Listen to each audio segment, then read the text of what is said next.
All right, so let's go ahead and get started. Welcome everybody to the fourth and final panel of Transnational Equivalences and Inequalities.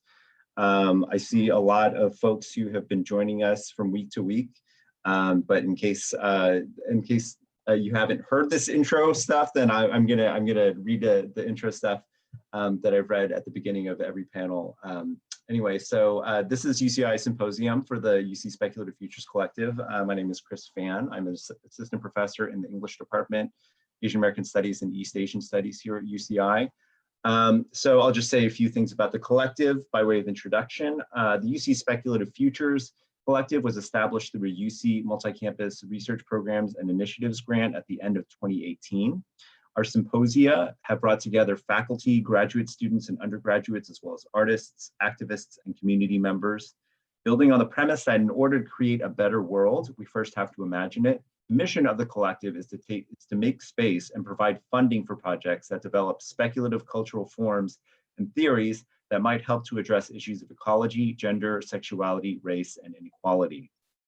We insist on the importance of tarrying with the speculative, if not as a refurbished name for the creative imagination, then as the name for that precious space-time that is the prerequisite for emancipation's first move.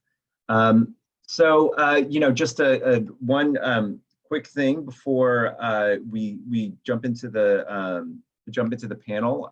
So Patrick Coleman, who is the assistant director at the Arthur C. Clarke Center at UC San Diego, has been really instrumental in helping out organizing the symposium and with the Speculative Futures Collective very broadly. And so I just want to put a plug in for an event that he's having next week. So he is going to be, he's a novelist, and his debut novel, The Churchgoers, is out, and he is going to be giving a reading next week. I believe it's November 6th. He told me that, I haven't read the novel yet, but he told me that it's not very speculative, and so not super like transnational equivalences and inequalities relevant, but instead it's quote unquote very grumpily oriented around the recent past. Nonetheless, I wanted to encourage everybody to attend this reading, and so I'm going to put the registration link into the chat here. Okay, so today's panel, Techno-capitalism, despite its title, brings our focus back to the human dimension of the digital, financial, and agricultural technologies that constitute and facilitate capitalism's global reach. We'll hear stories about exploitation and crime, but also of resistance and collectivity. And so I think it's a really apt way to wrap up this series of panels in transnational equivalences and inequalities.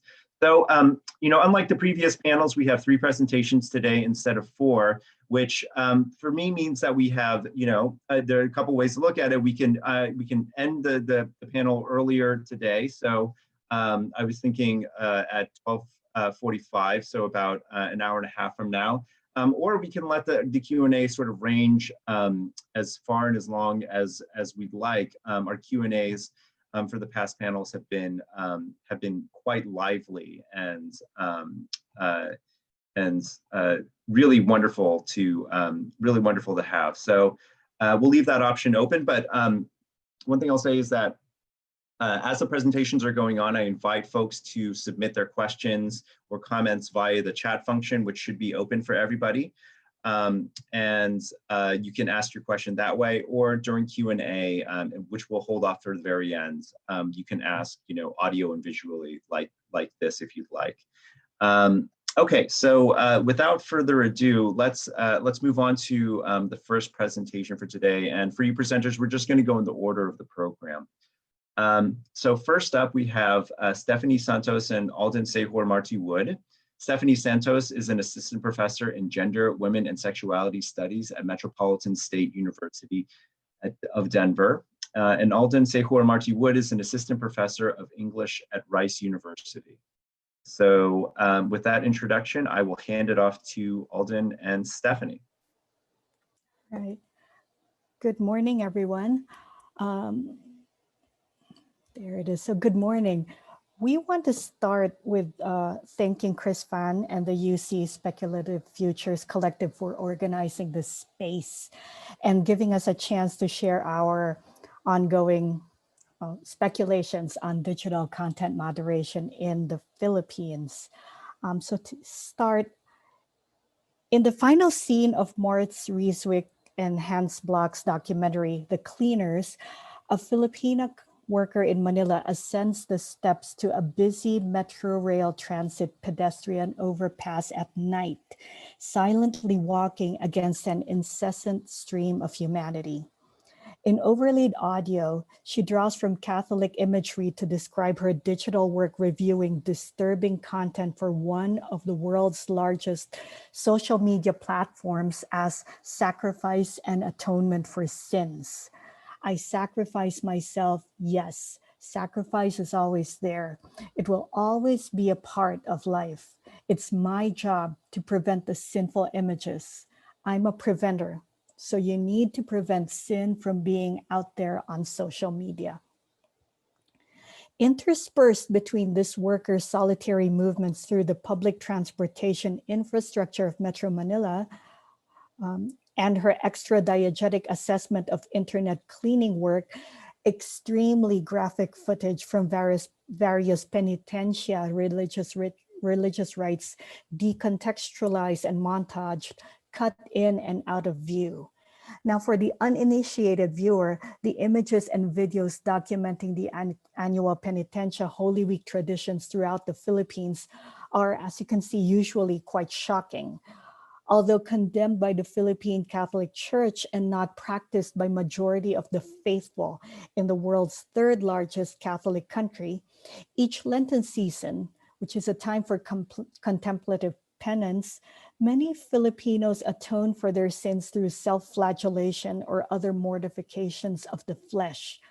And with bloodied bamboo-tipped whips and even bloodier backs, or with restrictive hoods and full body rope binding, or with the weight of a wooden cross bearing down onto weathered shoulders, hundreds of these flagellantes, penitentes, and Cristos walk in Holy Week penitence processions throughout the country.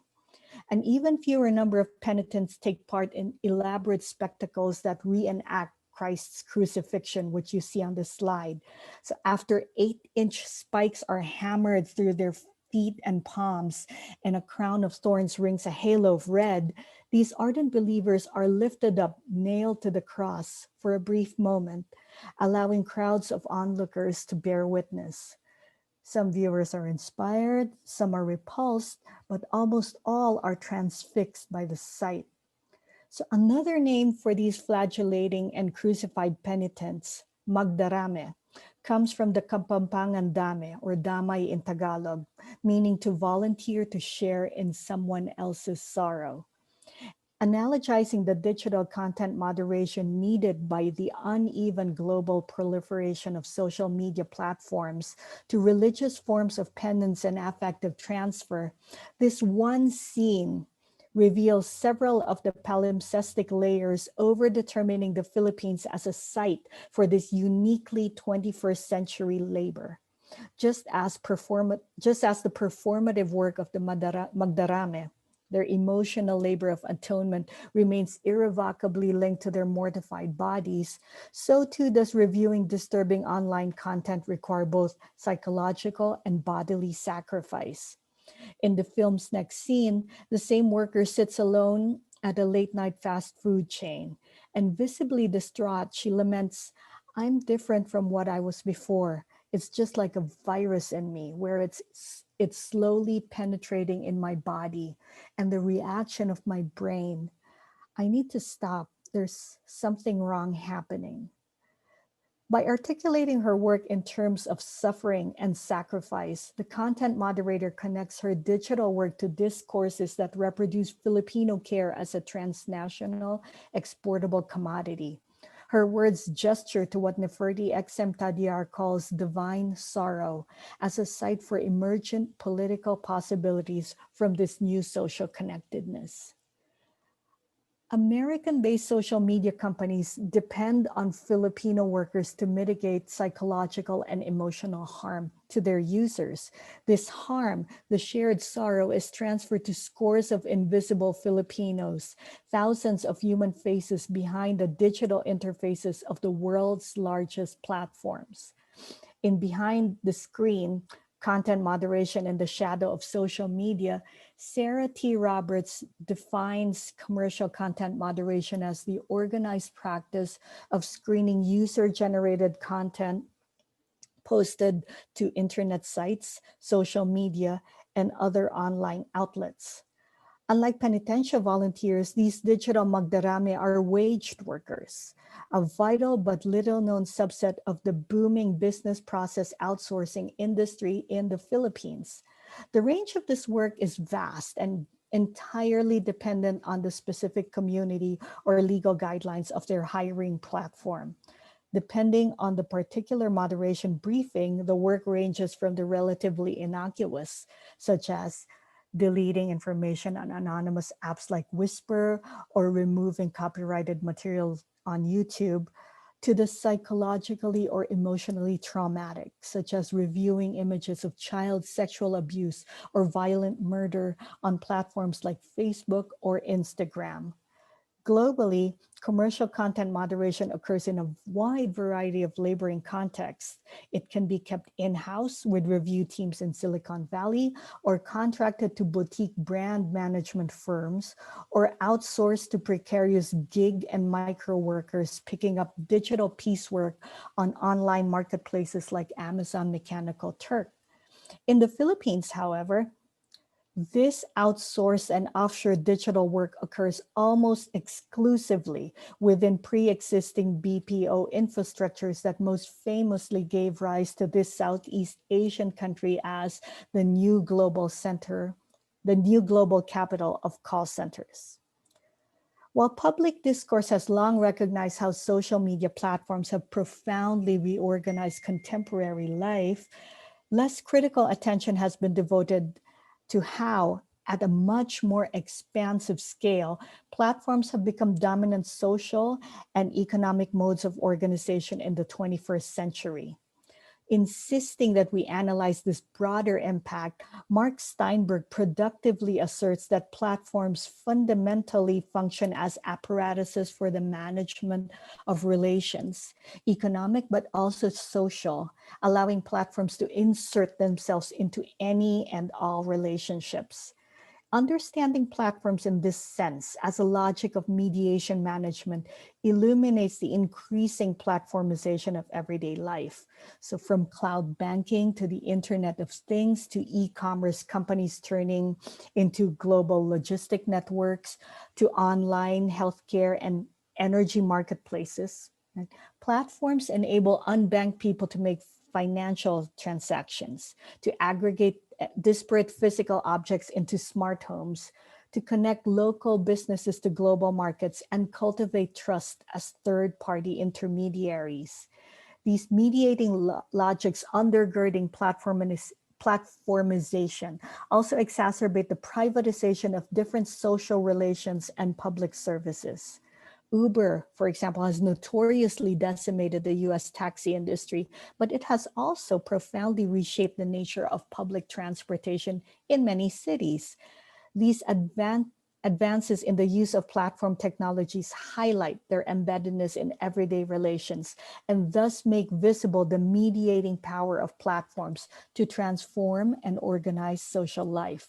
Already a structure of mediation in Steinberg's more general sense, the social media platform performs a unique type of tiered mediation. In addition to mediating between, the social media platform, through its commodification of content moderation, also mediates within. While it may seem that content moderation comprises one relatively peripheral aspect of the myriad digital products and services that draw billions of users to social media platforms, Stephanie and I here follow Tarleton Gillespie's assertion that moderation itself is the preeminent commodity that platforms offer.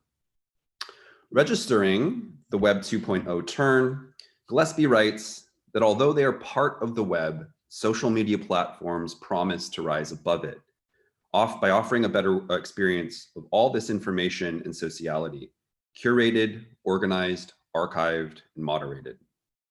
Centered in this way, it becomes apparent that content moderation profoundly shapes and maintains the new digital terrains of social life in the 21st century.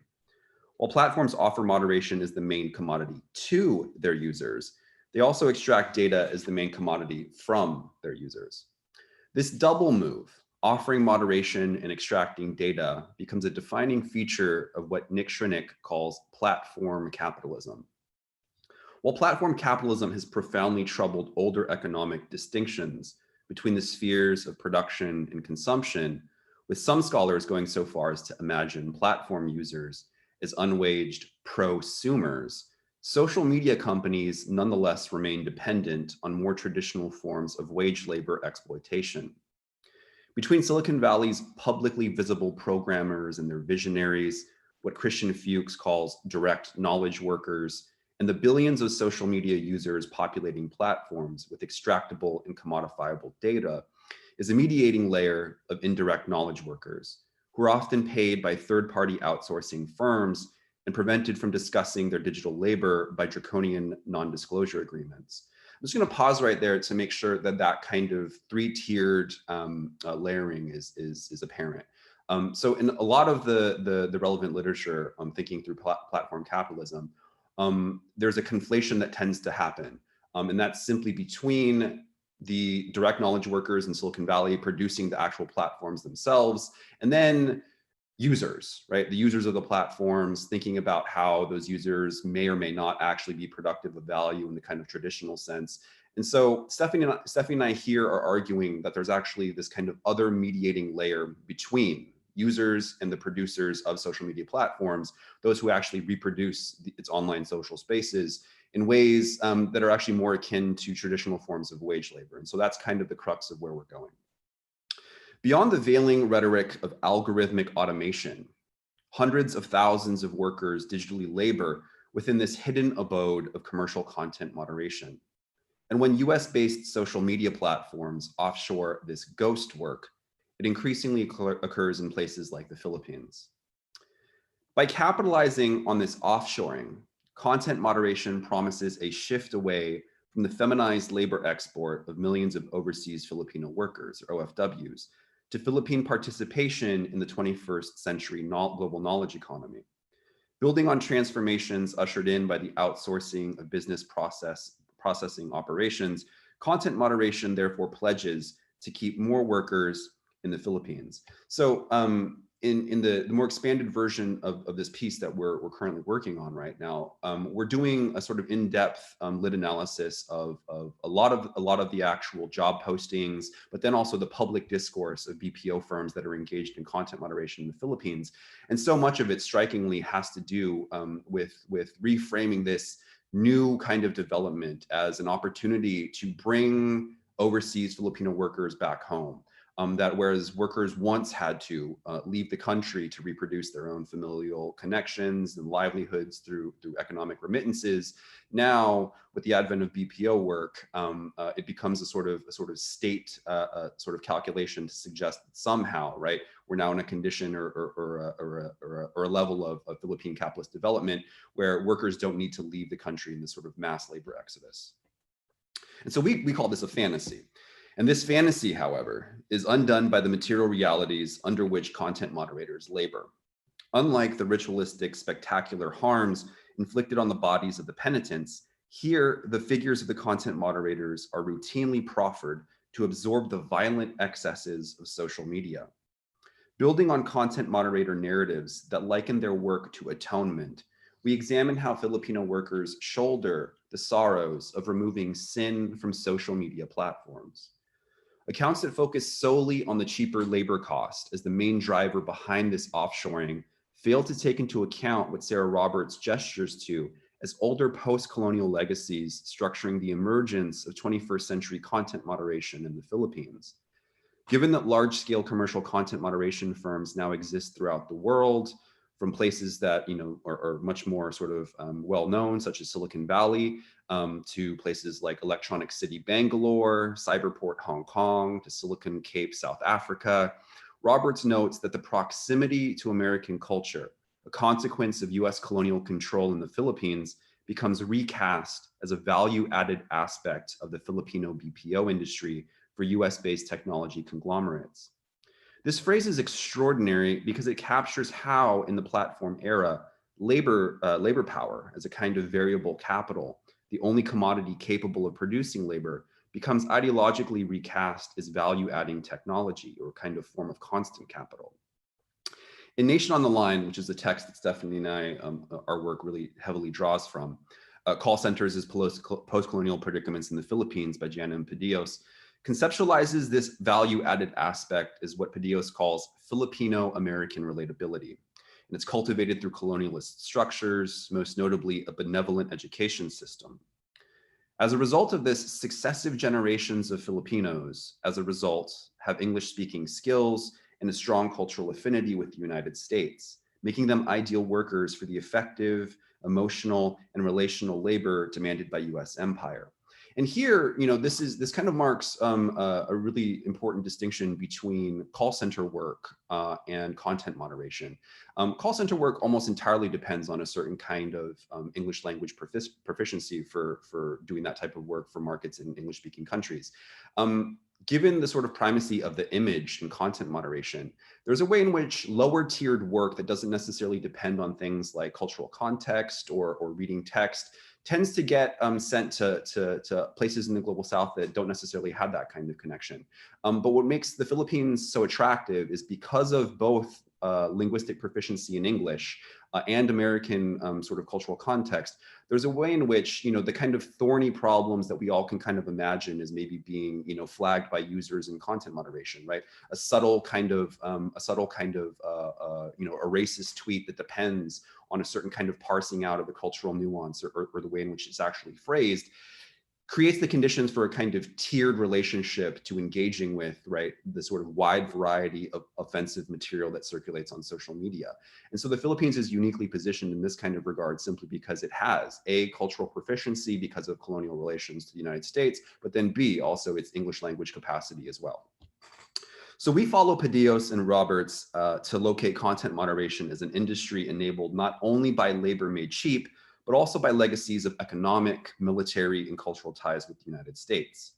While American social media firms are consumed and communicatively produced by prosumer users the world over, both in the global north and south, it is not a coincidence that their privatized online commons are disproportionately reproduced by digital workers in the Philippines. Filipino content moderation is a fairly new industry made possible by the digital technologies of platform capitalism. But it is also an industry that relies on what Colleen Dvora calls the extraction of life energies or vitality from colonized subaltern subjects to support the lives of privileged subjects in the United States. This digital labor of content moderation must be thought of then along a historical continuum of American colonial extractions of labor, natural resources, and laboring bodies. The United States has a long history of developing Filipino care workers, as seen in the OFWs laboring as domestic workers, nurses, caregivers, and teachers.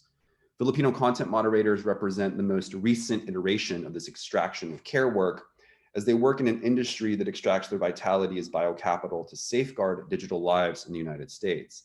In the longer version of this research piece that we're working on, we call this kind of move, borrowing from some work in media studies, we call it as the remediation of Filipino care. So remediation as a media studies concept is effectively that which suggests all new forms of media in some sense or capacity don't mark explicit breaks from previous forms, but recast them, reconfigure them, et cetera, et cetera, et cetera. And so while it may seem that a Filipino content moderator flagging images of child pornography on Twitter has very little to do with the type of work that maybe earlier 20th century Filipino nurses, we're trying to argue that there's a similar kind of logic of depending on Filipino care throughout these types of remediated cultural forms of work. Focusing on the historical specificity of commercial content moderation in the Philippines thus illuminates how American-dominated platform capitalism continues to rest on racialized and gendered forms of devalued care. Charged with the digital labor of shielding platform users from offensive or disturbing material, Filipino content moderators work not just as custodians, but as caregivers of the internet. Their vital work embodies the limits to the full automation of certain kinds of intimate labor.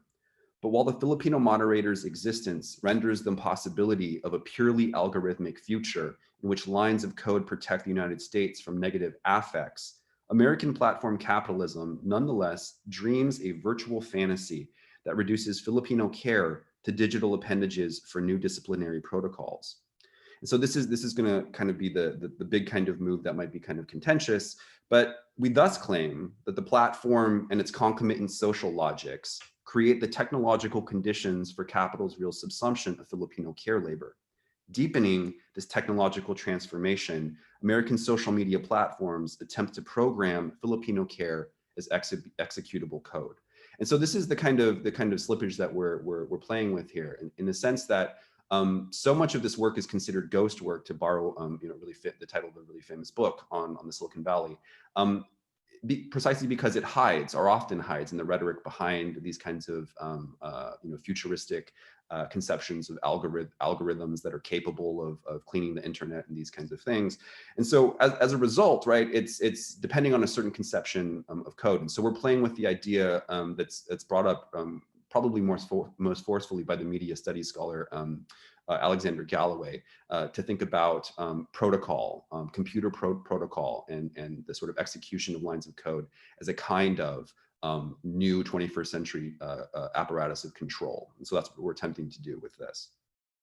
Desiring the digital decoupling of Filipino care from the Filipino laboring subject, the platform's execution of care therefore demands that the tasks of emotional protection, affective maintenance, and social reproduction be performed without human agency, less autonomous, more automated. The implication of Filipino care's digital mediation are profound, since social media platforms have become one of the most dominant forces shaping contemporary social, cultural, and national consciousness. But within these invisible circuits of care, Filipino content moderators defiantly insist that we recognize their irreducibility. Against American platform capitalism's attempts to remediate, disassemble, distribute, and encode Filipino care, content moderators in the Philippines are programming new languages of refusal. American social media companies depend on the remediated logics of colonial violence, but the immiseration of content moderation reveals its historical specificity through its facilitation by the digital platform itself.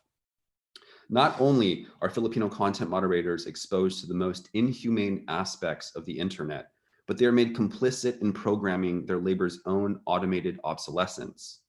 With a secure work future foreclosed and a precarious working present permanently under threat from global labor arbitrage or technological unemployment, many Filipino content moderators, and this is a quote from a moderator in a really well-known Washington Post article, assume, this is the quote, assume that they are expendable, end quote.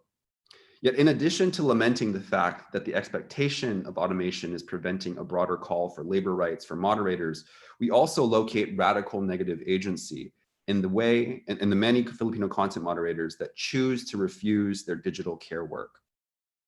Against the threatening backdrop of the informal economy, of scavengers picking through garbage, the former content moderator that we mentioned in The Cleaners recounts the moment she decided to walk away.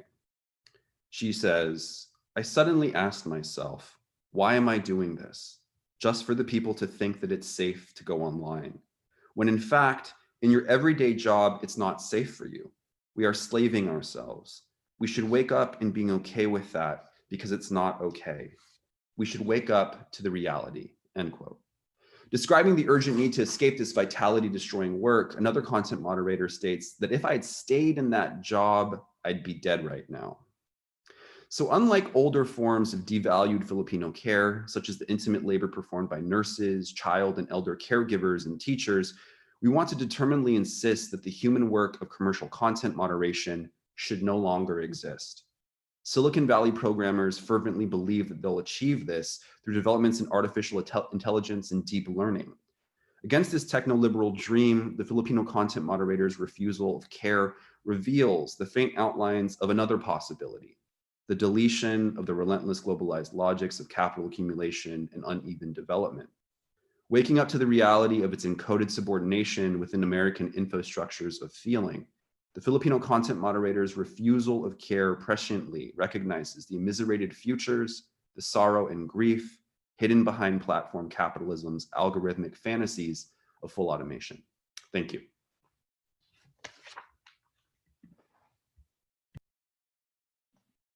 Great, thank you so much, Alden and Stephanie. Okay, so next up, we have Li Huang. Sorry.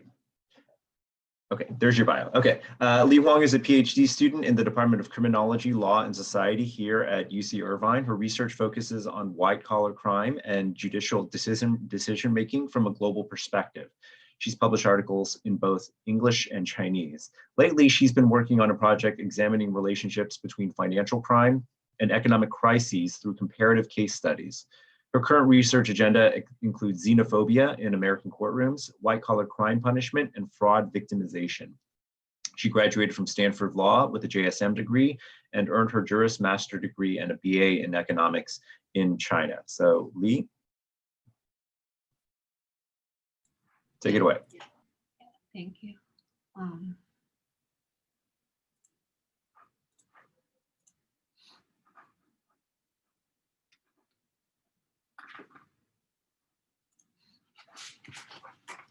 Okay, first I would like to express my heartfelt thanks to Professor Fan for organizing this amazing symposium.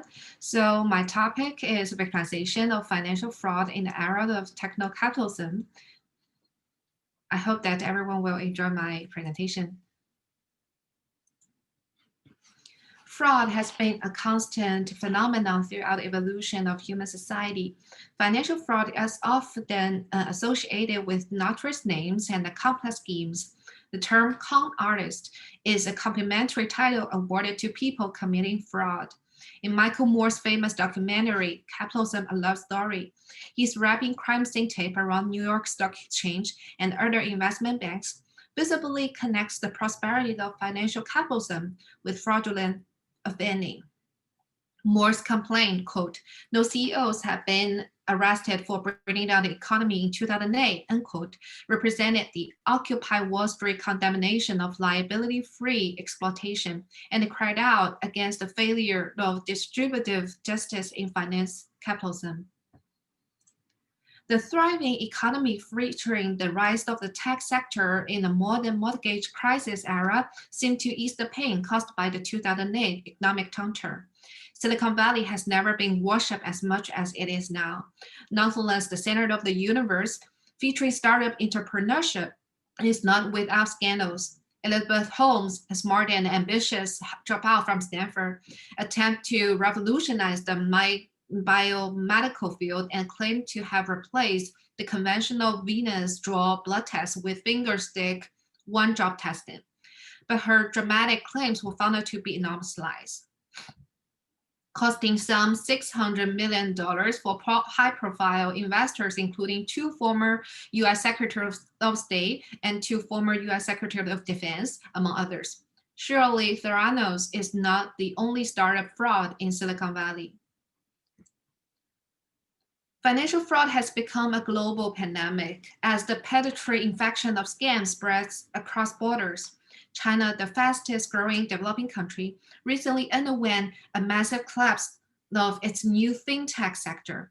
Peer-to-peer online lending originating from the UK in 2005 relies on online platforms to serve as information intermediaries that connect borrowers on one hand and lenders on the other hand. During the first half of this decade, China's P2P soon became the world's largest P2P market. Unfortunately, the market experienced massive defaults, business shutdowns, and forced escapes later. The number of operating P2P firms plummeted from 3,844 in 2015 to 343 by the end of 2019. Ubiquitous online lending scams victimized millions of ordinary individuals for billions of dollars. The digital gold rush set off a wave of cryptocurrency scams on a global scale. The OneCoin scam set the record for the largest cryptocurrency scam in the world, the multi-level marketing Ponzi scheme in the form of cryptocurrency investment, looted an estimated total of $44 billion from 3 million members around the globe, ranging from Pakistan to Brazil, Hong Kong to Norway. Ruja Ignatova, the founder of the Bulgarian-based firm, had a PhD in law from Oxford and working experience at McKinsey. The Ponzi scheme encouraged investors to purchase educational package ranging from 100 euros to 118,000 euros, each including tokens, which could be assigned to mine one coin on servers in Bulgaria and Hong Kong. The cryptocurrency queen disappeared after the scandal was exposed. Another similar cryptocurrency scam plus token organized by South Korean and Chinese corporates has been the most consequential cryptocurrency scheme in Asia. The scheme involved over 2 million people, more than 3,000 hierarchical layers, and as much as $6 billion. The collapse of Plus token was believed to cause Bitcoin's price to drop. So the close connection between financial crime and technology is not a new idea. In Tom Standage's book, The Victorian Internet, the invention of electric telegraphs, quote, provided unscrupulous individuals with novel opportunities for fraud, theft, and deception, unquote, during the Victorian era.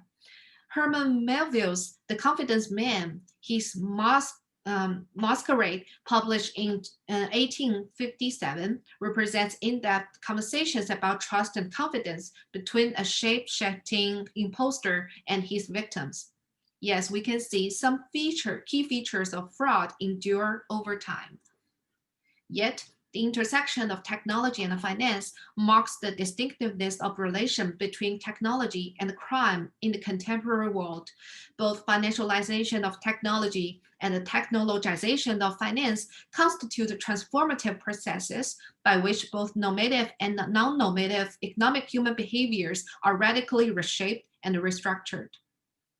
Technology is situated as the object to be speculated on, and popular techniques generate a pervasive financial risk to a greater population of ordinary citizens. A scam that used to take years to ripen now takes months, and it can wreck the lives of millions of victims. As a result, financial fraud associated with technology plagues multiple states and sweeps countries. This is not peculiar to developed societies. Rather, it has become a shared problem for human societies across continents. So research has agreed upon that fraud permeates modern society at every level. Experiences of modern society reiterate that fraud is not abnormal to capitalism. Rather, fraud is part of capitalism. As the historian Steph Meehan puts it, quote, at its core, capitalism was little more than a confidence game, unquote. He furthered the argument by saying that, quote, confidence was the engine of economic growth, the indispensable basis of all sorts of business transactions, unquote. The culture of promoting persuasion, salesmanship, and material success blurred boundaries between self-presentation and fraud.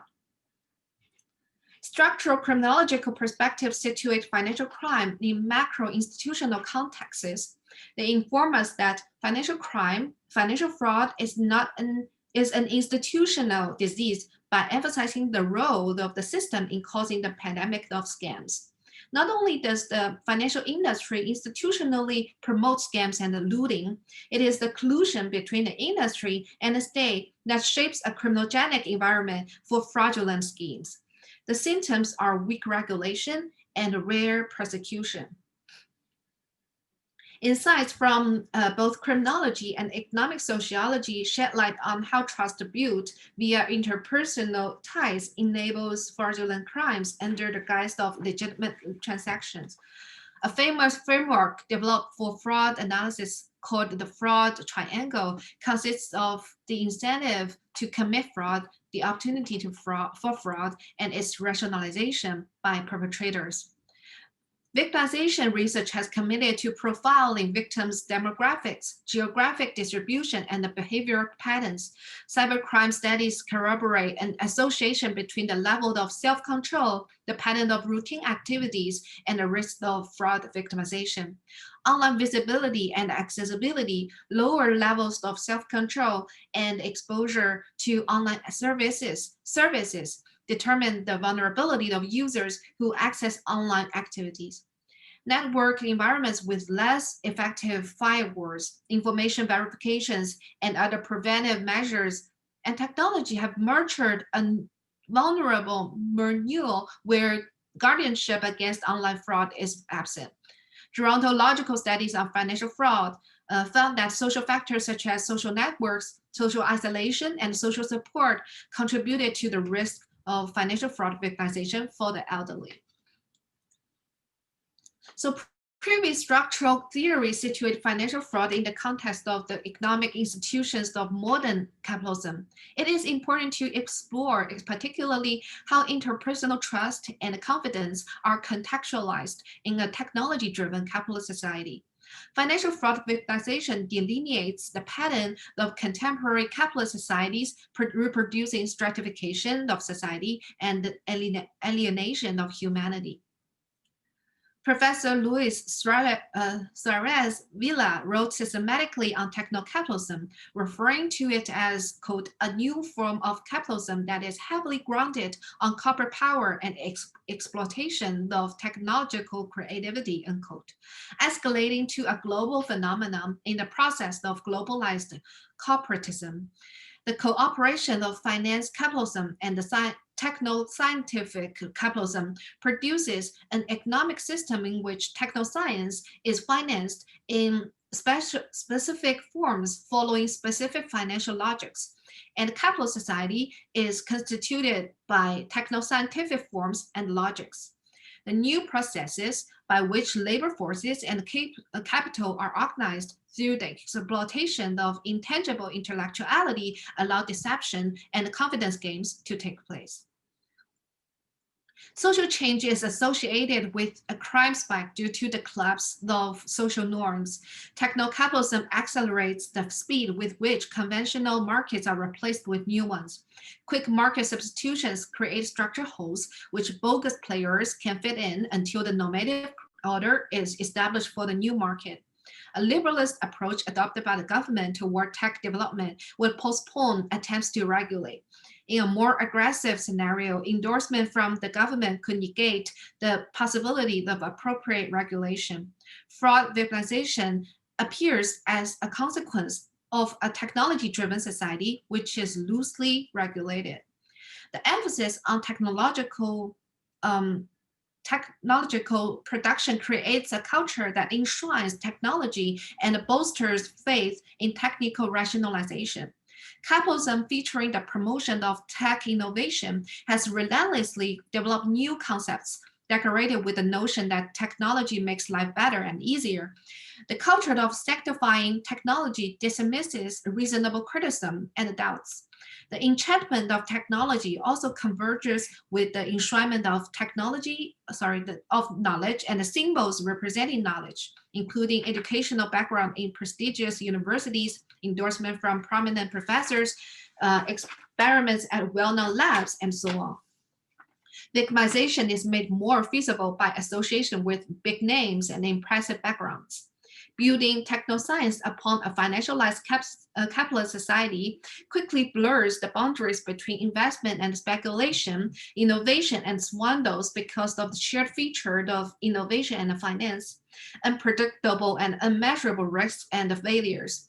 Fraudulent schemes can play out in the guise of a justified and legitimate scientific research project or an initiative toward technological innovation, demanding endurance of failures and costs for the sake of future success.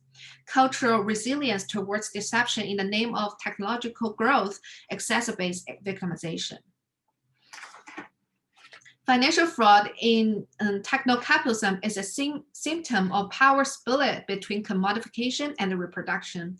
The quick production and reproduction of intellectual property in the contemporary economy restructures the economic relations between workers, managers, and capitalists. Financialization diverts investors' attention from industrial manufacturing to financial performance indexes, distancing capital owners from real management. Meanwhile, techno-capitalism complicates the process of commodification to the extent that internal monitoring is not rendered practically possible. Corporate power is concentrated among only a few and allows them to easily manipulate the corporations to defraud.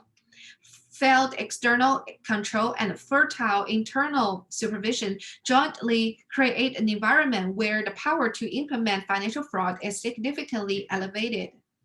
Technology, in addition to being the object to be speculated on, provides the infrastructure for information dissemination and network formation. Virtual social networking greatly expands fraud reach. Both a stranger system and a trust network via social media accelerate the spread of deceptive information and foster trust. Weak social ties craft channels for unverifiable opportunities of financial services. Cyber technology elevates victimization to the global level, encourages the quick formation of closely knit communities of strangers, and supports remote transactions facilitated by the digitalization of money and payment. The new way of building social ties enabled by technological infrastructure produces a high level of financial fraud risks to users. So based on the previous theorization, let me make some speculative arguments about the future of financial fraud and its victimization. Fraud victimization as a consequence of techno-capitalism produces the economic inequality of modern society. Though it may hit the population in a seemingly less discriminating way, financial fraud essentially perpetrates economic inequality. Financial losses that are unbearable to ordinary families could be just a business risk for the wealthy. The mass production of knowledge and technology in a techno-capitalist society leads to a greater level of information asymmetry due to the discrepancy in information accessibility among classes. The capital and the services that grant the upper class economic security are made either unknown or unavailable to lower classes, posing a much higher risk to the latter's economic well-being. In a world whose narratives, culture, and behavioral patterns are modeled after the elite, imposters successfully imitating them are able to create alternative realities to swindle ordinary people. Just as Herbert Marcuse argues in his famous book, One-Dimensional Man, technology permeates itself into every aspect of our life and sustains hegemony in the capitalist society. Financial fraud victimization signals the pervasive power reproduced by means of knowledge and technology, ushering conventional capitalist societies into a more turbulent and uncertain world where the economic security of the masses is less likely to be guaranteed. Techno-capitalism as a globalization project may turn out to be a new form of colonialism as developing societies are to suffer its consequences. Emerging markets often suffer from a number of issues such as cheap labor exploitation, a techno divide across nations, and failed social control over new tech. Tech developments in advanced markets are often accompanied by reflection, protocols, and enhanced governance, whereas traditional institutions in emerging markets for social management often cannot catch up. Economic initiatives in emerging markets prioritize development over management. Quick societal changes nullify conventional values and professional codes. The tolerance of deviance by emerging markets will render them attractive jurisdictions for fraudsters. Massive fraud enabled by informatics tech will wreak havoc on the economic stability of domestic residents of emerging markets. It will also backfire on developed societies and their ordinary citizens due to the organization of crime internationally. So this is a picture of Department of Justice, and you can see in one single fraud scheme, the illegal activities took place in some of the developing countries and societies like the Middle East area and Latin America, but you can see the victims are mainly concentrated in United States, North America, and Europe and Australia. So this social phenomenon is inherent in a capitalist society with such quick tech advancement. There should be a call for escalated collaboration between governments across jurisdictions. Technological advancement equips enforcement agencies with a greater capacity to detect and fight fraud, such as big data, machine learning. A lot of the enforcement agencies are now using those techniques to combat fraud. A bottom-up approach to regulation should be seriously considered too. Not only does industrial autonomy need to be strengthened, but individuals ought to be motivated to organize themselves towards fraud prevention and damage control by means of information sharing, self-education, mutual help, and formation of reliable communities. I also look forward to future discourses about understanding financial deception and its impact on victims when transitioning into an era of techno-capitalism. Thank you. This is the end of my presentation. Thank you, Lee. That was wonderful. Last up for our panel, and indeed for our symposium, is Anika Ullah. I'm going to move myself out of the sunlight right now, which is baking me. So Anika Ullah is an artist and a health environmental activist and aspiring physician striving to advance transcultural joy and justice. She's currently a master's student at the MIT Media Lab and artist in residence at Parse Seco Immersive Arts and National Geographic Explorer. So Anika. Awesome. Hi, everyone. My name's Anika. Nice to meet you. So yeah, today I'm really excited to share about some of my master's thesis work at the MIT Media Lab. So before I dive into that, I first wanted to share a story of what kind of sparked my research and just personal investigation into what the connections are between Indigenous communities and the Global South. And so about 2 years ago, I was a Fulbright Fellow in Taiwan. And when I was living with the Amis tribe, I met Ushang Bihai, who's a member of the Bishilian Amis tribe. And he's also a singer-songwriter and Indigenous activist in Outlet Drift. And so in meeting him and our conversations, I kind of started to draw these transnational connections about how just kind of like development, capitalism, environmental change were kind of causing displacement to both of our communities, which are coastal communities, and how on different scales that kind of triggered mass migrations and how that relates to identity. And so something else that was really cool is when I was there together, we were working on a land rights case that was happening in his home tribe, where this company was basically developing illegally on tribal land.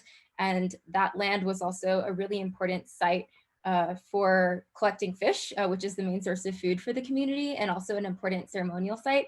So with the Bishilian Youth Association, we basically organized this huge media protest, and we got a lot of other environmental groups to come out, and we were really excited because we won the case. And after 4 months, Taiwan's EPA basically stepped in to stop construction.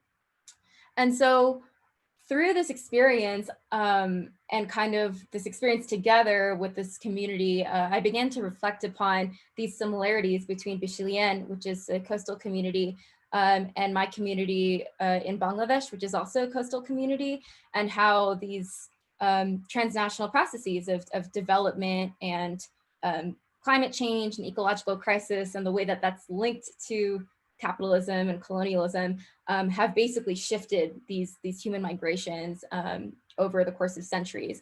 And so we basically wrote a song together kind of about the shared experiences of Bishilian and the Marma indigenous community in Bangladesh. And starting from there, we basically decided to apply for an artist residency together. And we're really excited because we're here in Taos, New Mexico, and we're basically planning to create this show called Trans-Pacific Portals, where we're using music, dance, film, a lot of different artistic mediums to kind of draw out these invisible connections between our communities. So that was just a bit of a personal story about how I kind of became interested in this intersection of development, capitalism, technology, environment, human health, and cultural identity. So now I kind of want to transition a little bit more into my talk and my work at the MIT Media Lab. So I'm in the group Sculpting Evolution, which is a really interesting lab because it's a lab that has scientists, people interested in community engagement, in ethical governance of new technologies, which is a little bit atypical because I think most science labs like strictly have scientists. And so our group PI, his name is Dr. Kevin Edsveld, and he invented this technology called Gene Drive, which is a CRISPR gene editing based technology with applications in global health and environmental remediation. So what it basically does is by kind of hijacking Mendelian inheritance patterns, one can selectively force a gene throughout an entire population, like an entire species.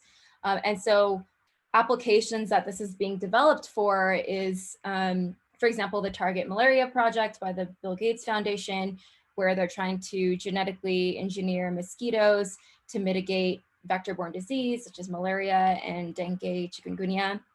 Other applications, so our group is kind of working more on the level of ecological editing. So thinking about how can we control crop pests that cause damage to food security in a lot of countries, and how do we deal with invasive species.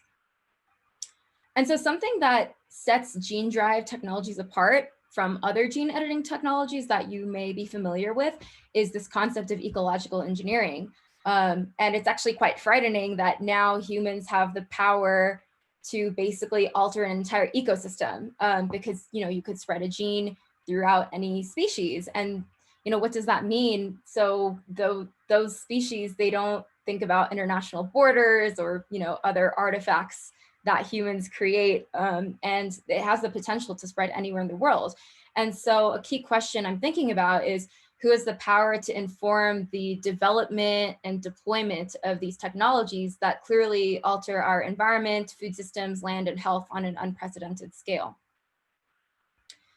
So something that I think is really important to consider and think about is the global North-South divide and how this also underlies power dynamics for genetic engineering projects. So as of today, majority of the scientists, companies, and funders of gene drive technologies are in the global North. And there's also this whole facet of literature that's emerging too about Techno-capitalism and kind of just thinking about the Gates Foundation and what it's about in terms of like looking at its PR and marketing is about philanthropy, developing technologies to help critical issues in the global South, but there are definitely a lot of critical analyses about where does that capital come from, where is it being rerouted to, for what purpose, that sort of thing. And so another thing I want to highlight is that something really interesting is that for a lot of these technologies, they have this rhetoric of, oh, we want to invent these new gene editing technologies to address malaria or cure food security or these other pressing issues in the global South. And I think especially in the context of climate change and sustainable industrialization of the global South in this coming era, this is how they kind of speak the language of the governments in the global South and align with them to basically create funding and avenues to implement these projects. And there's also this really interesting dynamic of how a lot of scientists want to propose field trials in the Pacific Islands because they conceptualize islands as these remote places that are good for testing these sorts of things. And so that's just sort of the landscape and the backdrop of some of the power dynamics underlying this discussion. So I kind of want to dive in a little bit more about islands as laboratories. So this is a wonderful piece written by my good friend and collaborator, Riley Taiting-Fong.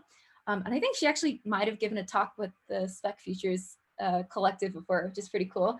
And so basically through my relationship with Riley, we kind of began to think about like, what are these nuances between capitalism, colonialism, and imperialism in the context of technoscience, and how that mediates or kind of shapes or is informed by the relationship between Pacifica and Global South communities. So this is a really hard question, and we haven't really found anything in the literature on it. But just thinking about how much of the Global South has been colonized in the past, and even today, one could argue like through neoliberal regimes, there are other forms of neocolonialism occurring. And just thinking about what that relationship constitutes to each other, and how we can think about aligning in this greater effort to ensure that our communities are not harmed by this technology, but also broader than that, there might be a possibility that if we co-develop these technologies with scientists, they can actually be used for good if guided by place-based knowledge. So another thing that I want to discuss is these three spheres of genetic engineering in the global imagination, especially in the imagination of the Global South. So I'm sure many of you have heard about gene editing in the context of agricultural engineering. On a utilitarian level, it's just about altering the genome of crops, oftentimes to increase productivity, confer resistance to pests. In recent times, it's been talked about a lot in the context of, we might be able to make drought tolerant crops for climate change resilience. But also there's this entire other side of agricultural engineering, which is the story of Monsanto and the Green Revolution, and the various intrinsic, like deep forms of harm and structural oppression that's caused over the years to many different communities in the Global South. The other aspect is human and mammalian cell engineering. This is what a lot of people think of, like kind of in the biomedical sense, like, can you edit humans? And then the whole, well, what if you edit humans to select for certain traits, and the discussion about inequality. But something about ecological engineering that I think sets it apart is it's finally reached a place where majority of ecological engineering initiatives are nonprofit. But right, that's sort of like on the surface, and there's this question of if it's nonprofit and there's these millions and millions of dollars being poured into it, what are the incentives there? And also how does the decision making and guidance of this new technology change, because it's literally about changing a shared environment. And so another thing that I think is interesting is there has been some discussion about how genetic engineering projects kind of align with the Sustainable Development Goals. Let me do that, you can see better. And you can see that here. And I think, again, it's there's definitely a lot of criticism out there about how this might just be one way to align with the neoliberal development paradigm instead of looking at other ways and existing ways of doing things. And so I just think it's an interesting discussion to kind of be aware of. So last year, I decided to look more closely into the history and genealogies of genetic engineering projects for public good in South Asia. And I just wanted to highlight one case study, let's do that, yeah, about golden rice in Bangladesh, Philippines, and India. And so golden rice is basically this rice that was invented by a pair of European scientists, and they basically genetically engineered rice with a gene for beta carotene that it's like a precursor to vitamin A. And because a lot of malnutrition, diseases related to malnutrition and deficiency are linked to vitamin A deficiency, there's this whole argument that eating one bowl of this rice will provide enough vitamin A that it should, prevent X amount of child malnutrition deaths in the Global South. And so it's really interesting because actually this started out as a for-profit project, but then because of a lot of backlash that was linked to kind of the global memory about Monsanto and agricultural engineering, it was switched over the course of 10 years to nonprofit, but nonprofit is a relative term, and if you kind of dig into the funding mechanisms, you can find some very interesting things. But a key issue is that in trying to pilot and develop this new technology in both Bangladesh and the Philippines, there's actually been a lot of backlash from the Agricultural Farm Labor Federation, environmental activists, a lot of women's farmers groups and indigenous groups, basically arguing that this is like a quick techno fix, and there are already a lot of existing crops that can provide this level of vitamin A, and that this is kind of more about corporate control and of sort of like the seed market, similar to what happened to India in the 70s with Monsanto. And so what's been really difficult though is that in doing literature reviews or even just looking at press releases, there is really no avenue where these Global South communities have a space to express these valid concerns and have them taken seriously. Whenever there's press pieces done on these sorts of technologies, it's in this very techno-utopianist perspective of like, oh, this is going to save these people. And so this is a big concern and something that I'd like to think about. How do we design avenues for sort of like voicing these transnational concerns? And I think right now is a really good time to do it, because there are these really radical transformations happening in biotech and in the institution of science at large. So this is Dr. Keola Fox. He's been talking a lot about kind of inclusion and community engagement and community guidance of different not gene editing, but like sort of like genetic diversity projects. And so what's exciting is there is a lot of interest even in kind of top tier journals such as Nature Genetics, which are sort of like gatekeepers for the field, and they also set norms for the field, in having these kinds of open discussions about histories of colonialism and extraction through science and colonialism, and how that is kind of impacting the way that current techno-science projects are being received.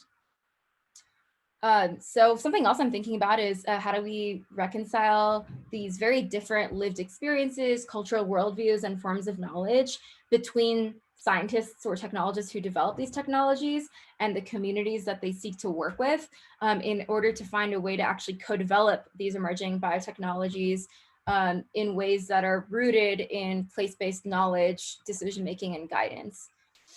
And so there's been a lot of interest in the scientific community to start engaging with communities, to leave this reductionist setting of the research lab and start thinking collectively with communities about how to address these really complex issues.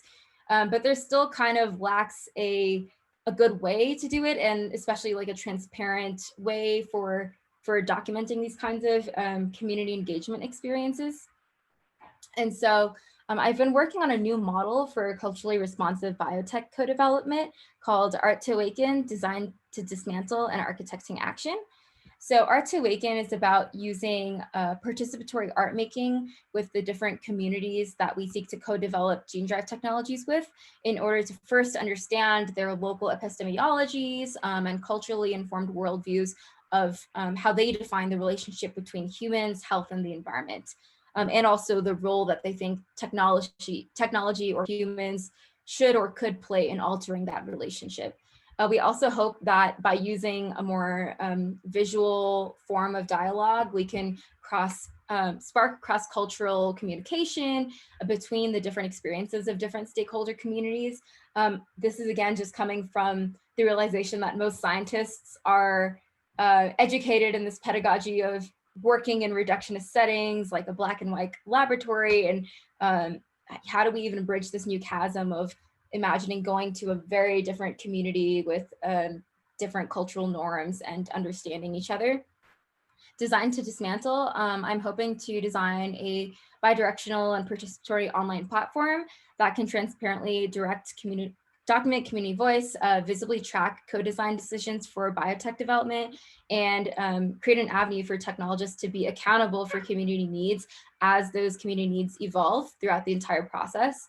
And just trying to think about how we can dismantle unequal power dynamics, those power dynamics predominantly being scientists or academics having certain forms of knowledge and believing that form of knowledge is more valid than experiential knowledge or embodied knowledge. And architecting action is basically a social movement we're trying to build that's working towards the larger goal of decentralizing these decision-making networks and development for biotechnology. So this past year, I've been working on Art to Awaken. I've been working with Bryce Walker. He's an elder from the Napuiwi in Aotearoa, or New Zealand. And so we've been having a lot of dialogue, and we produced this short film together, kind of talking about how Maori view their relationship with the environment and technological mediation of that, and from their perspective, what they feel needs to be met in terms of when a scientist wants to come and work with their community. And so I'll just read a little bit of what he shares. He says, Maori keri nā kite mataranga, which is a wisdom of living and knowing the world, and it provides guidance on how we can live harmoniously with the environment.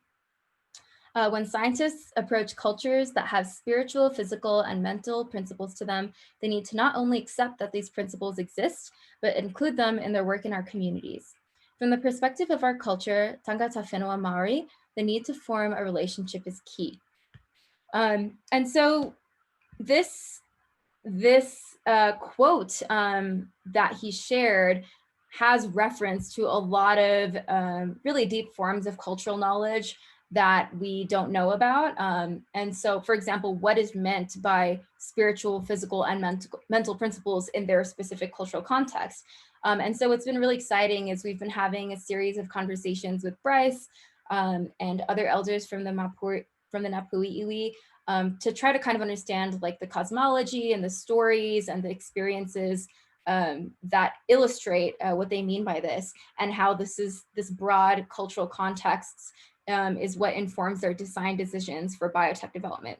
So what I mean by deciding decisions for biotech development is, for example, when we're developing like a new CRISPR-based gene drive technology, there's this question of what organism do we borrow the gene from? And what organism are we trying to put the gene into? And so for the Maori, they were kind of talking about how their view of different ecosystems and how, you know, in certain ecosystems, there are certain organisms that have already evolved together in symbiotic ways. And they express their perspective that if it were to come to making a gene drive technology, they would prefer that we use two gene systems from closely related organisms that already live together. And that they felt that this is in line with their principles and also safer, and also in line with their worldviews about kind of the symbioticness of different species in nature. And we just thought this was really fascinating because we see these concepts also mirrored in emerging information about the human microbiome and the way that we have microbes living in and around us and in the soil, and how there's been a lot of studies documenting that there are naturally transfer of genes between species. And so it's just been really fascinating to kind of see how the same knowledge is just articulated in different ways in different places.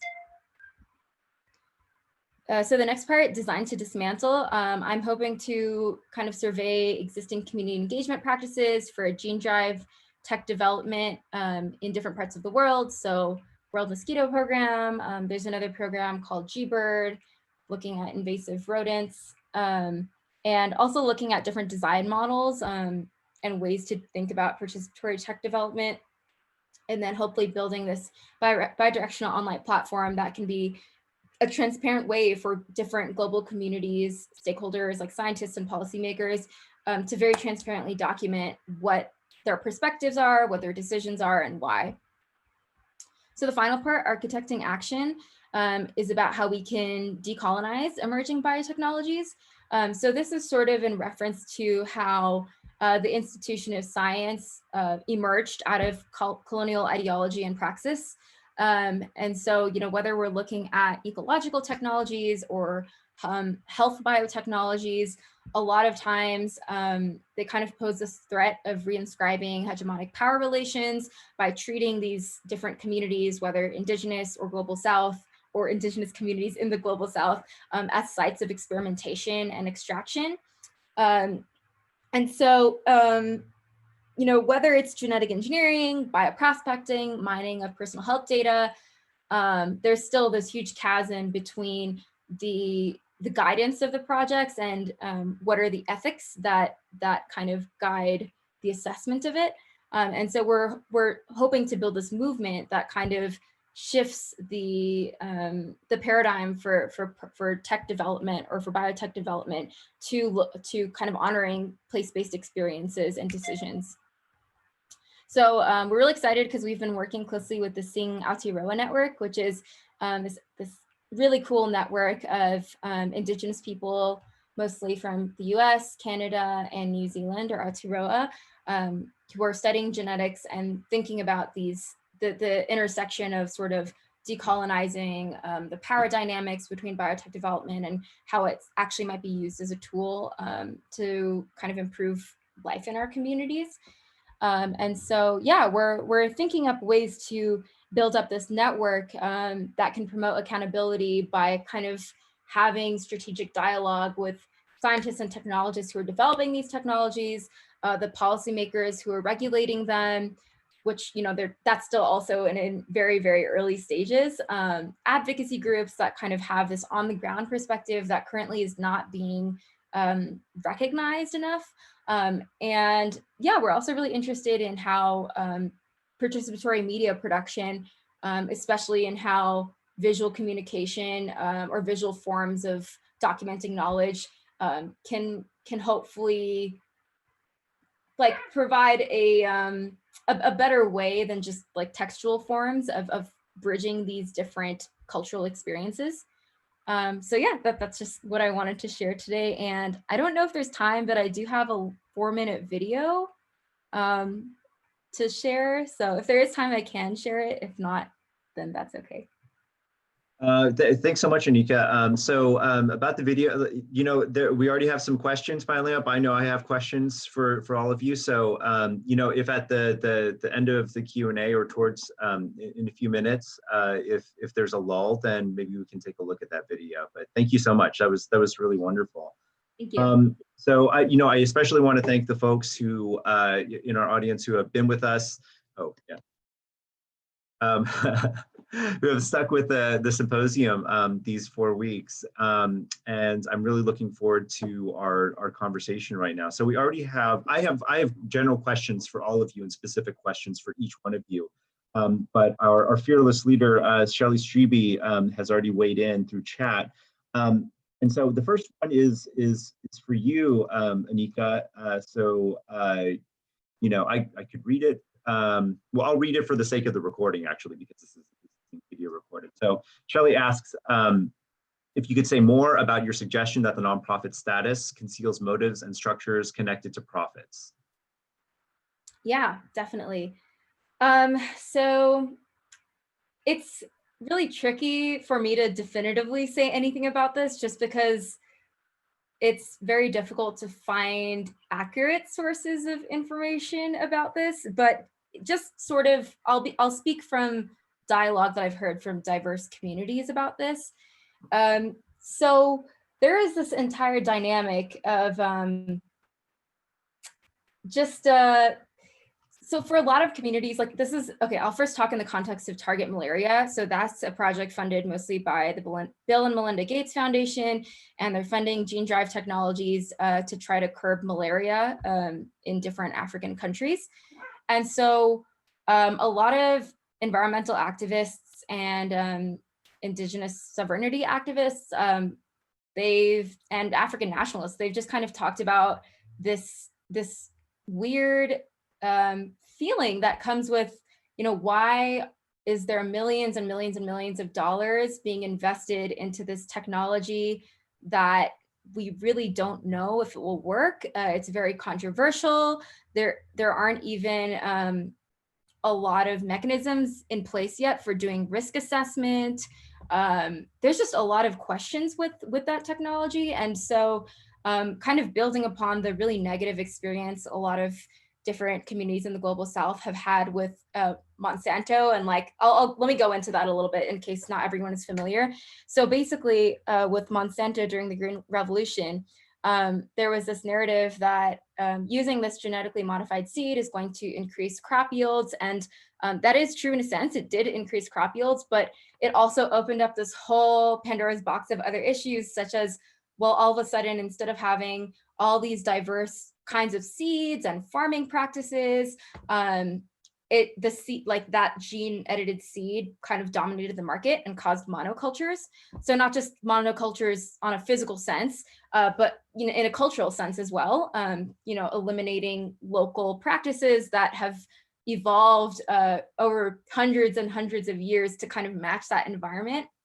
And so kind of on top of that, another big issue was that like Monsanto would often partner with the government of that country because the government was excited in this huge investment in their country, but would be willing to turn their head when it came to looking at the risk assessments for this kind of thing. And there's this really complicated history too of like, if you look at the farmer suicide rate in India, it went up like kind of at the same time as when the genetically engineered cotton seeds were introduced. And it's a really, really tricky story. And I think there's like a million answers you can find to why and how that happened. But it's this really complicated story of how, because it dominated the economic market and there weren't enough like welfare benefits for people, like a lot of farmers were basically forced to either adopt the seed or kind of like give up their land.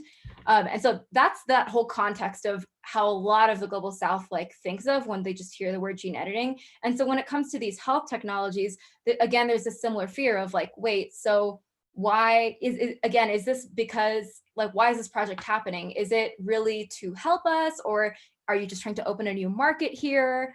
It's those same questions. So again, that's sort of like the whole background between like the nonprofit status, because it is nonprofit, but then again, it's this question of like, well, if the Gates Foundation, if you kind of zoom out, they're funding like governments, they're funding top research institutions. A lot of their funding also comes from DARPA, from the military, and just thinking about like capital and where does money come from? Why is it being invested here? Is it really for like the good of these people, for health security? Who knows? There's a lot of speculation on it. So yeah, I hope that illuminated some things. Great, thanks so much. I have so many questions connected to that. I think one general question I would just sort of put out there for everybody, you don't have to respond to this right now because I want to sort of transition to other questions and bringing in the other presenters. But one overall question I would have for everybody touched on this a bit, but just points of resistance. So Anika and everybody in some way or another has described a kind of disproportionality between, generally the global North and the global South. And I'm just wondering how those of you who've talked about, points of resistance, if you could talk a little bit more about in specific contexts that that your presentations dealt with, what those points of resistance are and what the possibilities and potentials are for them. So that's just one sort of general question that you can return to maybe later in the Q&A. But before moving on to Shelley's question, actually one thing I wanted to say to Anika is that I think you would have really enjoyed the UCSD Speculative Futures Symposium, where Riley did indeed present, and Professor Fox was there as well. But there's so much conversation between your presentation and the presentations there. But one thing I would encourage all the presenters to do is to talk to each other and ask each other's questions. I heard a lot of resonances between each other's between the presentations, and I'm really curious to know what each of you heard in the other presentations that might have been relevant for your work, maybe in addition to sort of the specific content of your arguments and interventions, but also your accounts of what techno-capitalism is, late capitalism, neoliberalism, all the terms that we were sort of using for our current moment. I'll move on to Shelley's next question here. So for the first paper, so for Alden and Stephanie, could you say more about how dreams of automation are talked about in terms of content moderation? Sounds like content moderation is presently resistant to automation, but how do people who want to automate it talk about that? It's a great question.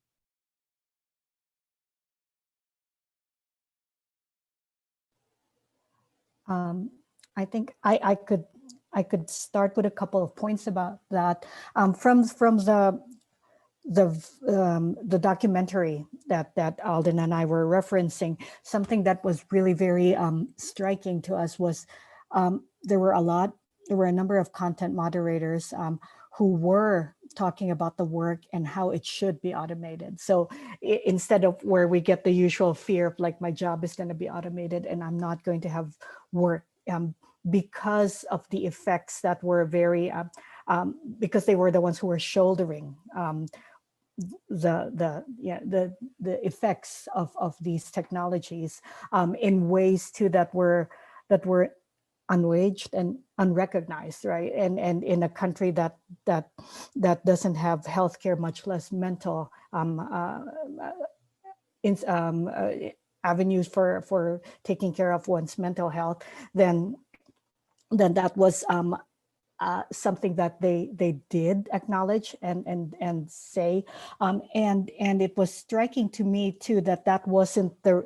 I mean, you have the rhetoric from the people who were doing this work, but at the other side of it, the rhetoric about this really great technology that was pushing the country to this new form of knowledge work, right? So from the very the feminized work of exported healthcare, so and warm body exports. So this technology was also seen as the other part of the content moderation. The people who manage the firms were seeing this as bringing the technology home. And I think that was something that really resonated to me too with what Anika was talking about in terms of the rhetoric of, so this isn't NGOs, but the rhetoric of resistance, the rhetoric of feminist empowerment, for example. So now we're moving from exporting women to now women can be part of this knowledge work and this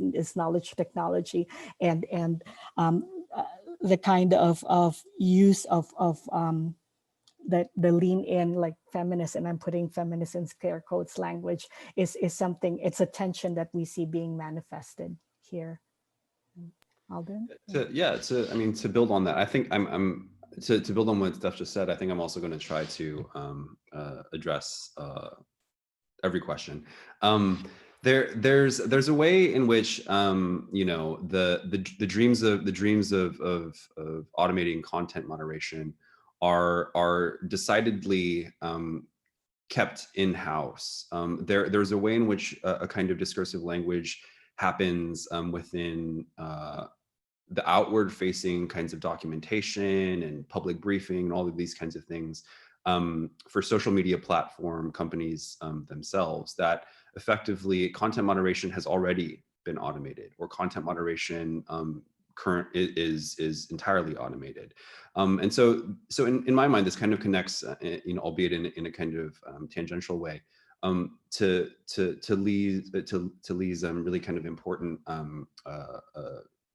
calling us to think about this sort of shift to a kind of globalized financial capitalism, and the way in which fraud becomes endemic to the kinds of self-narrativizing that capital tells itself in that kind of move. And for me, the sort of turn within the global north toward a certain kind of speculative finance also masks, and this is the kind of shift from the kind of world system shift from production to circulation, that in that kind of shift, what you're essentially doing is occluding a story of wage labor still being central somehow to the global economy. And so in my mind, that kind of fraudulent kind of ethos sees itself mirrored in a lot of the language of companies like Facebook and Twitter, who will insist that, oh, you go. I mean, you go on their websites to. I mean, if none of you have ever flagged content, I guess that don't do it. But if you've never done, like, if you've never like flagged sensitive content or anything like that, there's a way in which there's a whole chain of command kind of that you get from the platform itself, telling you it's going to go through these processes, blah blah blah, and only tangentially can you actually sense the human in the kind of actual language that you get from these platforms. And so there's a way in which the dream of automation is at the level of these these social media companies, one that they already argue exists. And this kind of gets me to thinking a little bit about Fan's question about linking our work, Steph and I's work, specifically to racial capitalism.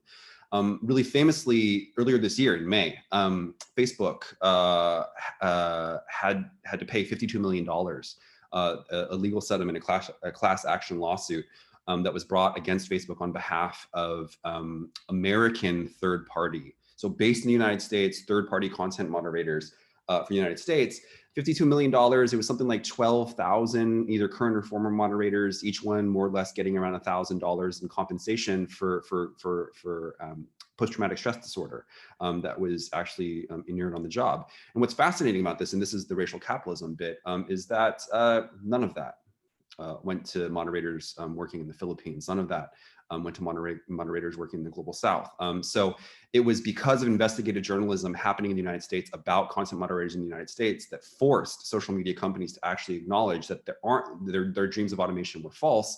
And indeed, there was a public outcry, and as such, and only then did they respond. But again, it was for content moderators working within the kinds of legal confines and protections, relative protections in the United States. And so once you bring in the transnational dynamic, it's a whole nother layer of obfuscation. And this kind of gets, and I'm going to close really quickly by getting to Anika's really fascinating work on biotechnology. There's a way in which we can think about content moderation in the Philippines as a kind of wetware, as a kind of genetically, not genetically, but a kind of like modified form of biotechnology that somehow is beholden to an idea that the algorithm itself, right, is what we're seeing. But in fact, what we're seeing are human beings who are becoming more fully integrated, right, into these kinds of digital spaces and digital places, in a way that, quite frankly, I don't see going anywhere. And so there's this constant push-pull dynamic that, oh, it's just about better technology, and we'll have it. But fundamentally, it's Paul Virilio, the cultural theorist on speed and politics, right? Really famously said, the invention of the ship is also the invention of the shipwreck, right? And so there's a way in which new technologies will create new kinds of cultural crises in and of themselves. And I think content moderation is a clear indication of what that looks like.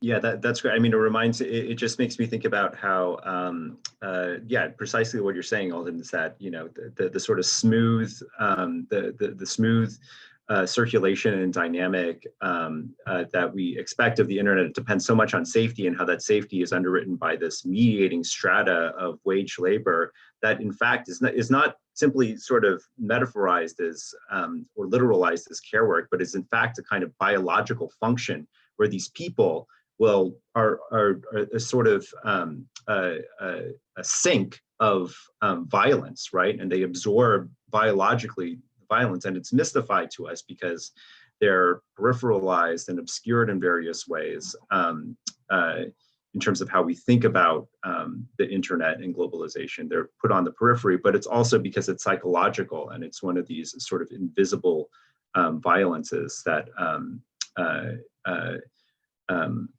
that's so pernicious in the way that that it obscures the real working of globalization. But yeah, I think that really transitions well to, and wraps up Shelley's question with Fan's question, in terms of what racial capitalism and gender have to do with the presentations today. So, Lee, I was wondering this in particular with your presentation as well, because I think, from an American perspective, where I think the stereotype of this kind of techno-capitalist, especially internet era financial fraud, relies so heavily on characters or stereotypes like the Nigerian prince, right? That's and how the perpetrators of this fraud are always, sort of, brown and Black people in the global South, and also the sort of the cryptocurrency farmers, are increasingly sort of stereotyped as Chinese in particular.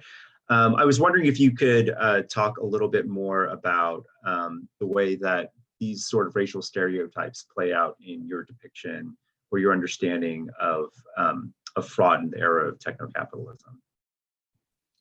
Okay, thank you for your question. So in response to Shirley's question, so I would say financial fraud is a very broad and also fluid concept. So people have, controversy over what financial fraud is, but generally we will see a very, very, very different gender and race distribution of victimization in terms of different types of financial fraud. For example, some of the cyber crime studies just show that older senior people, like above 60-year-old, they are more likely to be victimized by financial fraud online. And because sometimes they have money, they shop much, and they also do not really have enough financial literacy to detect whether it's a fraud scam or not. So it totally depends. And but if we are turning it into a global landscape, then we will see, for example, in my presentation, you just see a lot of victims of the financial cryptocurrency scams are they have the victims mainly maybe in China, in East Asia, also in Europe. It is a very expanded level of victimization instead of just the focusing on one specific group. So I would say due to the globalized virtual networking, so victimization of financial fraud is made possible to different levels of people. But generally, just like COVID-19, like the pandemic, it will infect people maybe in a seemingly less discriminating way, but generally it will still cause less harm to the rich people, to the wealthy people, to people who have they have access to financial services. They have access to the professionals like legal people and the financial professionals, and they still can shield their financial assets and investment from being risked too much. So I would say this is my argument. But generally, I totally agree with Professor Fan. Some kind of stereotype of like a specific ethnicity.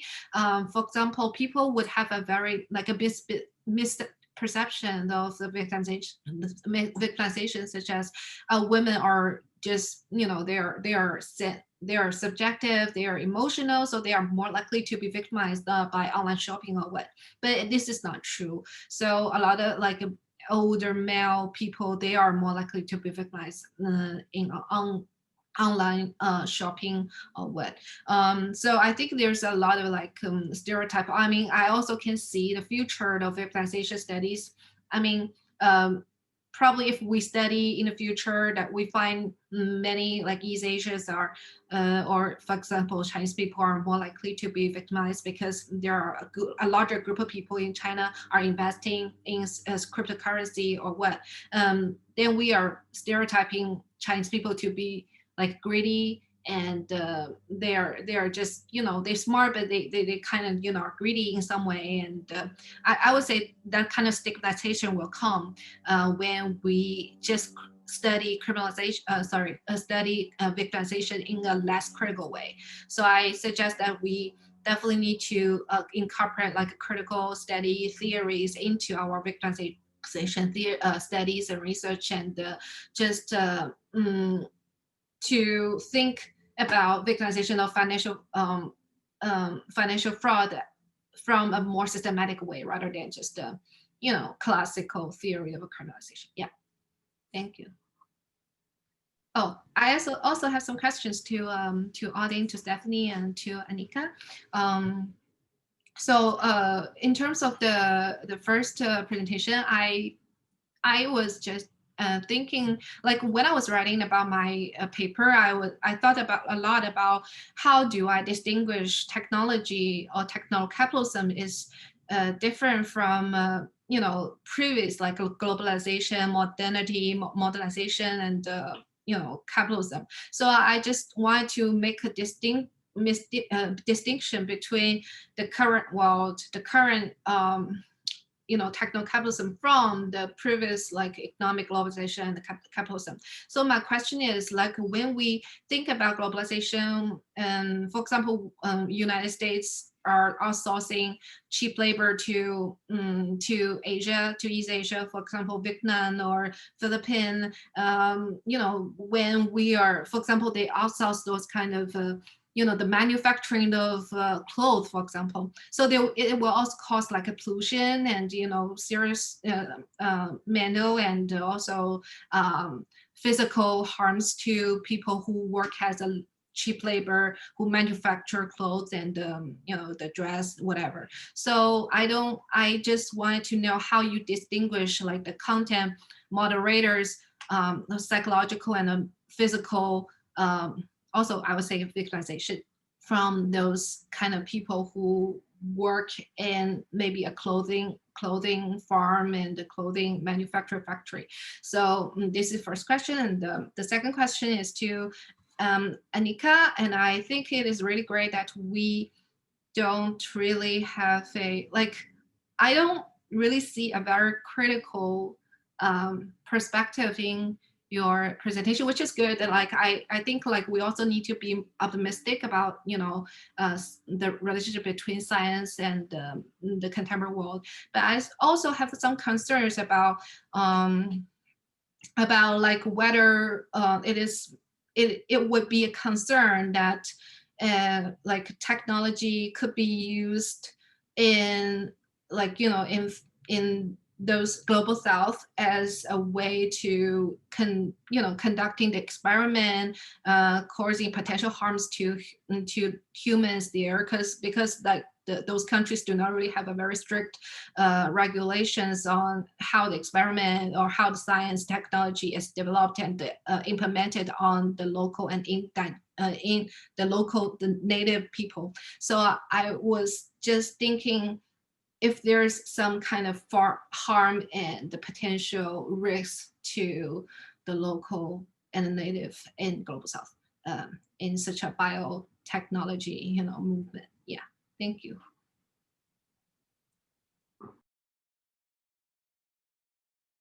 I can respond first. Yeah, so that is the core question that I'm trying to deal with, that there currently, like any definition or assessment of harm that these technologies might pose to these communities, they're dominated by two ideologies that are very far away from that place. The first one is oftentimes scientists will hire ethicists not from that place. So, like predominantly older, white, often male ethicists who are drawing upon very abstract constructions of their arguments. And there's also this whole issue of how they're trying to draw upon models of consent from the doctor-patient relationship, which just does not work because that's an individual relationship. But we're talking about alteration to an entire landscape and potentially public health.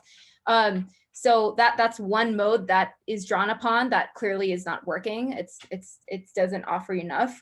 The other mode is the World Health Organization has tried to convene like more diverse groups of stakeholders to come up with regulatory frameworks and even just regulatory considerations of documenting the potential harms, benefits, risks, that sort of thing. But again, it's still rooted in physical harm. It doesn't really account for the potential psychological, spiritual, cultural harm, the harm of displacement of local lifeways, especially when talking about working with Indigenous communities. And so something I've been working on with Riley, who I mentioned earlier in my presentation, is we're basically trying to create this network that for accountability that would make sure that each community like has their own definition of, has their own process for defining what harm is to their community, what the harms might be, what the benefits might be, both short-term and long-term, and trying to also find ways to pair like academics or experts in those things with community members, but people who are already from that community, to kind of provoke dialogue about that and document that, and then create that as sort of like the paradigm for how that project will be carried out there. So yeah, I mean, your question is spot on, and that's what we're kind of trying to think about. Like, how do we institutionalize new methods of creating place-based definitions of harm and accountability in making sure that that potential to harm is continuously and transparently assessed.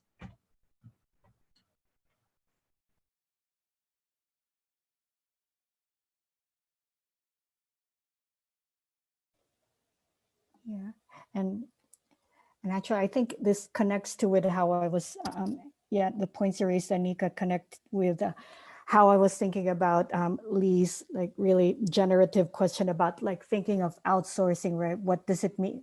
Especially, I really appreciated, Lee, when you put outsourcing means not just an outsourcing of labor and resources, but an outsourcing of harm. And one of the ways that I see techno-capitalism coming into this, at least the techno part, is the point that Chris was raising earlier about how this technology, because the work is being done far away, it looks like it's the rhetoric around the content moderation work is obscured by language like algorithms or cloud, so the harm doesn't seem like real, right? So there's that mystifying of the harm that is happening. And I feel like this also connects with I'm sorry, it moved up, but there was a question earlier about remediation, thinking about like what the content moderation work as a remediation of care. And I know, Alden, you have more to say about this too. So it's not an accident, right, that this harm is outsourced to countries like the Philippines. And part of how we, Alden and I are thinking about that is through this concept of the remediation of care. With remediation, we're borrowing from media studies, right? The idea that new technologies recall or depend on older technologies, like, I don't know, like email recalls fax, recalls like telex and telegrams. How far am I going to go back, right? So this remediation of Filipino care. So when the technology became available to outsource this form of work / harm, it's not an accident that it goes to a country or a people who was already providing various modes of Filipino care to the US. So, and we've seen that in domestic labor, in nursing, in farming, for example. So. Yeah, Lee, I think the question that you posed about the definitional sort of move in terms of thinking about how we're conceiving techno-capitalism is really generative. And I was thinking about a response to that question. And there's a part of me that I think I'm usually always very hesitant / reticent to hop on to sort of explicitly periodizing terms in terms of capitalist development. I think that there's ways in which if we use terms like techno-capitalism to suggest certain kinds of features, certain kinds of maybe social emergences that maybe have heretofore not existed, that's fine. But when we insist on using sort of new terminology to refer to a fundamental kind of break within the longue durée development of global capitalism, that's when I kind of bristle a little bit and get scared. Mandel's kind of conception of late capitalism, it's something that I don't even really like to use. Sort of the definitions about entering into a period neoliberalism that has fundamentally somehow reorganized the logics of capital accumulation, I'm also a little hesitant to use. And I realize that that's not the dominant kind of move. Like, people like using periodizing terms like late capitalism or neoliberalism. But there's a way in which what I'm always sort of interested in, and I think, Stephanie in my work is also engaged in this kind of, going back to what Steph was just saying about remediation. Just capitalism and its combined and uneven development is a continual process throughout history.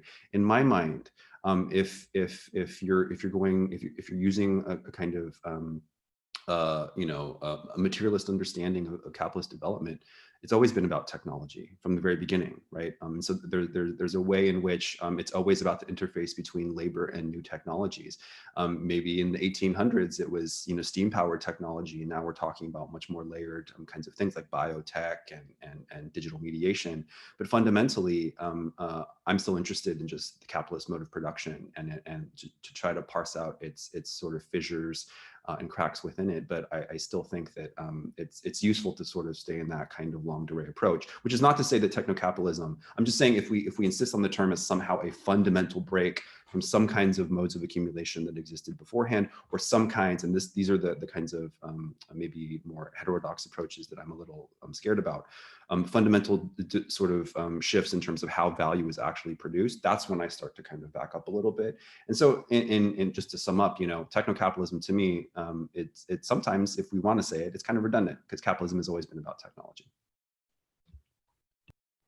I think on that note too, like colonialism has also always been about technology. I'll just share a quick story about the history of what happened to my ancestral land in Bengal. And so this is like when the British colonized, the ecology of the Bengal landscape is it's like always between water and land. It's just a huge river delta. And for us, that's always been like our fertility. That's what makes our ecosystem so rich with fish and crops and et cetera. But when the British colonized, they basically came in with this proposition to use hydraulic engineering to dry out the lands, to make them arable and usable, right, for farming. And then they also created these laws that would turn that land into property, and then they displaced farmers, took that property. So I mean, like, and this was way back before, when we begin to talk about capitalism. So yeah, for me, I think like technology equals tool, capitalism equals unequal power dynamics for control, as does imperialism. And I think like if you trace it back, it's always about like finding tools to exert control over and power over different communities, as linked to production of profit and control of natural resources and local labor.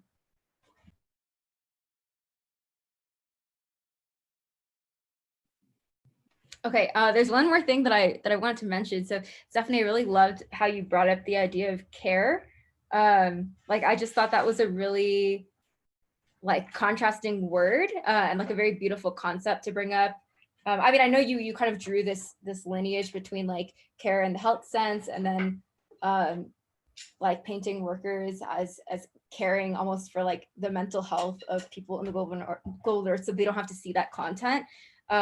And yeah, I just reflecting on that, like, I think I just thought it was like really interesting and beautiful that you like brought in this word care, which I associate with very, very different contexts.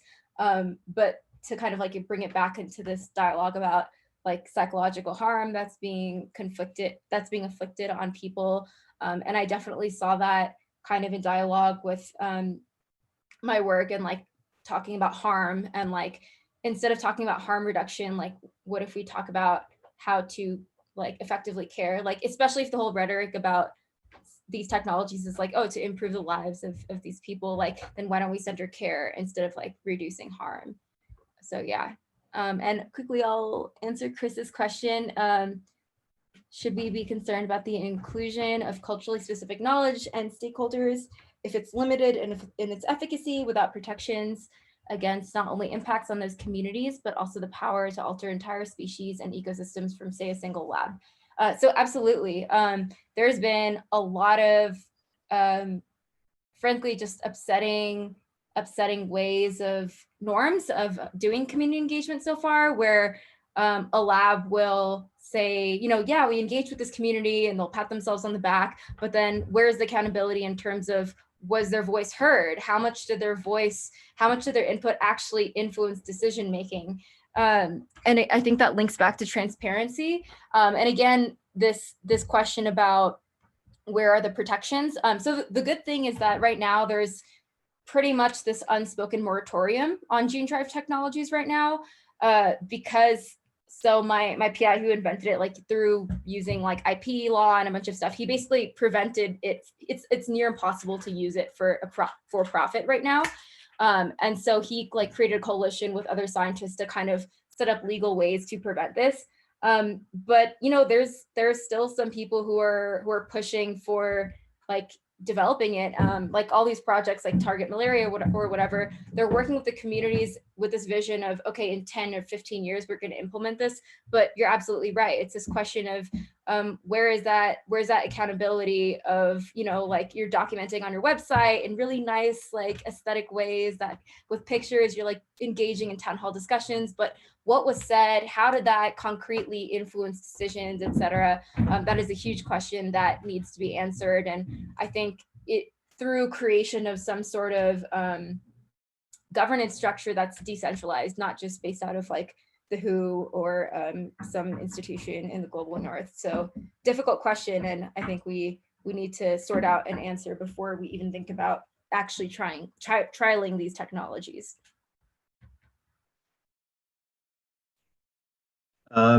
Great. Well, thank you so much. You know, we're at 1 o'clock PSD here. So if there are any lingering questions that someone feels the urgency to ask before we part, then I invite you to submit that question. Otherwise, you know, I want to be respectful of everybody's time, but I also want to express again my gratitude for our amazing panelists and their presentations, to our participants for this amazing Q&A. Thank you again, and this is the third time I've been thanking our Transnational Equivalences and Inequalities stands who have stuck with us these 4 weeks, but I really, really appreciate it. And this has been just a wonderful experience putting the symposium together. The conversations have been so memorable and so generative, and they are online for all to see. So the video recordings of the past panels are there, and then this one will be up within the next couple of days. So hopefully we will be able to meet again in the near future in meet space, as the cyberpunk writers like to put it, in real life. But until then, everybody, please be safe, be well, gird yourself for next week, and yep, I hope to see everybody soon. So thank you again.